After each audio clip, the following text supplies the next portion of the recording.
गोविंद मेरो है, गोपाल मेरो है, श्री बांके बिहारी नंदलाल मेरो है। राधे कृष्णा, कैसे हैं आप? आइए सुनते हैं योगिनी एकादशी व्रत कथा। धर्मराज युधिष्ठिर कहने लगे कि हे भगवान, मैंने जेठ शुक्ल पक्ष एकादशी व्रत का माध्यम सुना है। अब आप कृपा आषाढ़ कृष्ण पक्ष की एकादशी की कथा सुनाइए।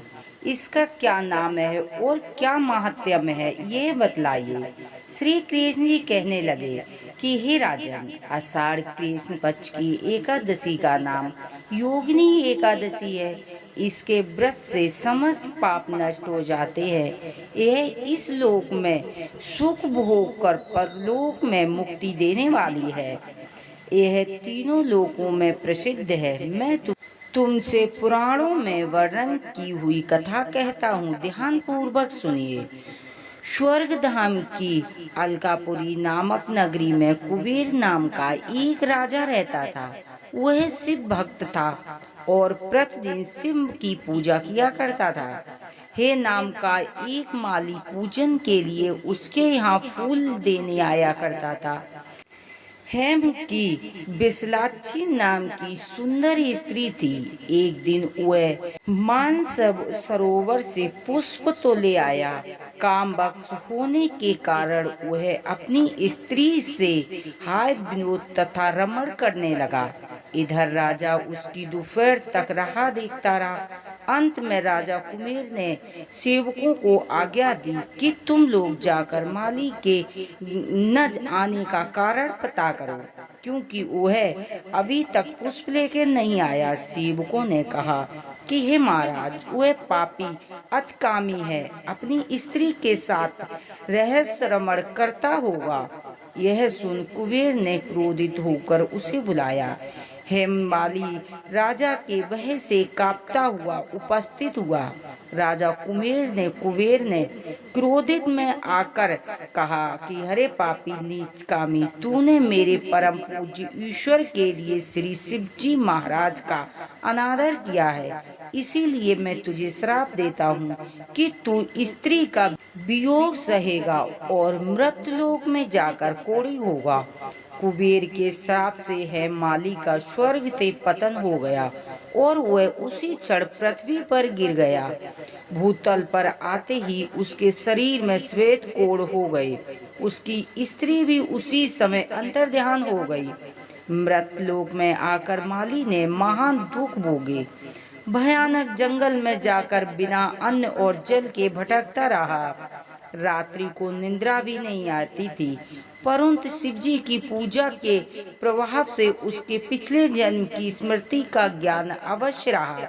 घूमते घूमते एक दिन वह मार्कंडेय ऋषि के आश्रम में पहुंच गया, जो ब्रह्मा से भी अधिक बुद्धि और जिनका आश्रम ब्रह्मा की सभा के समान लगता था।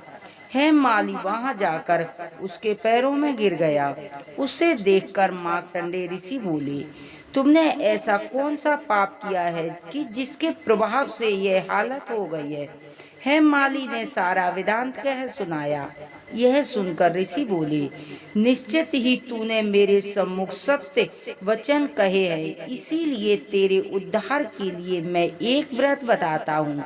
यह तू आषाढ़ माह के कृष्ण पक्ष की योगिनी नामक एकादशी का विधि पूर्वक व्रत करेगा तो तेरे सभी पाप नष्ट हो जाएंगे।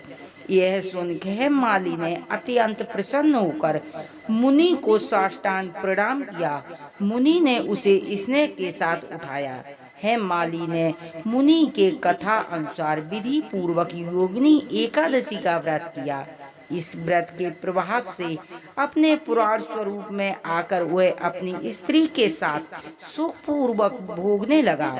भगवान कृष्ण ने कहा कि हे राजन, यह योगिनी एकादशी व्रत 88,000 ब्राह्मणों को भोजन कराने के बराबर फल मिलता है। इसके व्रत से समस्त पाप दूर हो जाते हैं और अंत में स्वर्ग की प्राप्ति होती है। योगिनी एकादशी व्रत करने वाले को कथा पढ़नी चाहिए और कथा सुननी चाहिए। बिना कथा के व्रत अधूरा माना जाता है। सुनते हैं आरती। ओम जय जगदीश हरे, स्वामी जय दीननाथ हरे, भक्ति जनों के संकट बंसी वाला दूरी करे। ओम जय जगदीश हरे, जो ध्यावे फल पावे, दुखी बिन से मन का, सुखी संपत्ति घर आवे, कष्ट मिटे तनिका। ओम जय जगदीश हरे, माता पिता तुम मेरे, शरण गहूँ किसकी, तुम बिनी और न दूजा, प्रभु बिनी और न दूजा, आस करूँ इसकी। ओम जय जगदीश हरे, तुम पूर्ण परमात्मा, तुम अंतर्यामी, जगत पिता जगदीश्वर, तुम सबके स्वामी। ओम जय जगदीश हरे, तुम करुणा के सागर, तुम पालन करता, मैं मूरख खल कामी, मैं सेवक तुम स्वामी, कृपा करो वरिता। ओम जय जगदीश हरे, तुम हो एक अगोचरी, सबके प्राणपति, किस विधि मिलूं दया में, तुम हो मैं कुमिति। ओम जय जगदीश हरे, दीन बांधा दुखी हरता, ठाकुर तुम मेरे, प्रभु रक्षक तुम मेरे, अपने हाथ उठाओ, अपनी शरण लगाओ, द्वार पड़ा तेरे। ओम जय जगदीश हरे, विषय विकार मिटाओ, पापी हरो देवा, श्रद्धा भक्ति बढ़ाओ, संतन की सेवा। ओम जय जगदीश हरे, तन मन धन सब कुछ है तेरा, तेरा तुझको अर्पण क्या लागे मेरा। ओम जय जगदीश हरे, श्री श्याम सुंदर जी की आरती, जो कोई नर गावे, स्वामी प्रेम सहित गावे, कहत शिवानंद स्वामी, भजते हरि हरि स्वामी, मन वांछित फल पावे। ओम जय जगदीश हरे, ओम जय जगदीश हरे, स्वामी जय दीननाथ हरे, भक्ति जनों के संकट बंसी वाला दूरी करे।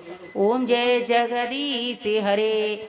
कथा सुनने वाले पर और कथा पढ़ने वाले पर लक्ष्मी नारायण की कृपा प्राप्त होती है। और यदि हमारी कथा कहानियाँ आपको पसंद आती हैं तो प्लीज़ चैनल सब्सक्राइब करें, वीडियो को लाइक करें। हर हर महादेव की जय। बोलो मैया पार्वती की जय।